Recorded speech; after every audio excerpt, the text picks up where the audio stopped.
शेतकऱ्यांना मोठा दिलासा यावेळेस मिळालेला आहे। राज्य सरकारनं दुष्काळग्रस्त भागातील शेतकऱ्यांना दिलासा दिलाय। पीक कर्ज वसुलीला राज्य सरकारनं आता स्थगिती दिलेली आहे। दुष्काळग्रस्त 40 तालुक्यांसाठी राज्य सरकारनं हा मोठा निर्णय घेतलेला आहे। पीक कर्ज वसुलीला राज्य सरकारनं स्थगिती दिलेली आहे। राज्यामध्ये मोठ्या प्रमाणात दुष्काळ होता आणि आता या दुष्काळग्रस्त भागातील पीक कर्जाची वसुली देखील सुरू होती आणि आता मात्र राज्य सरकारनं या वसुलीला स्थगिती दिलेली आहे। यावेळेस एक महत्त्वाची बातमी आणि या निर्णयामुळे 40 तालुक्यांसाठी म्हणून हा निर्णय घेण्यात आलेला आहे। शेतकऱ्यांना दिलासा देणारा असा निर्णय।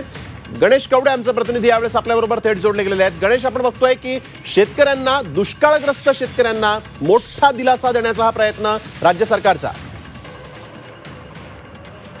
नक्कीच हा एकदम अत्यंत मोठा दिलासा आज म्हणावा लागणार आहे, कारण की जे दुष्काळ भाग आहेत आणि या दुष्काळामध्ये पाऊस आहे तो कमी प्रमाणात पडला होता, त्यामुळे ही सगळ्या गावांना दुष्काळ जाहीर करण्यात आलं होतं। आणि या 40 जे तालुके आहेत आणि या 40 तालुक्यांमधले जे शेतकऱ्यांनी पीक विम्यासाठी जे कर्ज घेतलं होतं, पिकांसाठी जे वेगवेगळ्या पद्धतीचे कर्ज घेतले होते आणि या सगळ्याच कर्जाला आहे ती स्थगिती देण्यात आलेली आहे। त्यामुळे शेतकऱ्यांना आता पुढच्या लागवडीसाठी एक मोठा दिलासा मिळाला असंच म्हणावं लागणार आहे, कारण की ही पीक वसुली जर झाली असती तर पुन्हा एकदा शेतकरी अडचणीत आला असता। मात्र आता शेतकऱ्यांना अडचणीपासून दूर ठेवण्यासाठी आणि ह्या पिकाचं जे कर्ज होतं ते कुठेतरी थांबवण्यासाठी सरकारच्या वतीने शेतकऱ्यांसाठी एक हा मोठा दिलासा म्हणावा लागणार आहे। आणि शेतकऱ्यांना हा एक निर्णय आहे तो दिलेला आहे सरकारच्या वतीने। आणि ही सगळी स्थगिती आहे ती स्थगिती उठवूपर्यंत, जोपर्यंत दुष्काळ मुक्त होत नाही तोपर्यंत ही स्थगिती अशाच पद्धतीने लागू राहील असं देखील सांगितलं जात आहे। अगदी गणेश, एक महत्त्वाचा प्रश्न असा देखील आहे की नेमका किती जिल्ह्यांना, म्हणजे कोणकोणत्या विभागामध्ये आता हा दिलासा असेल राज्य सरकारच्या वतीनं?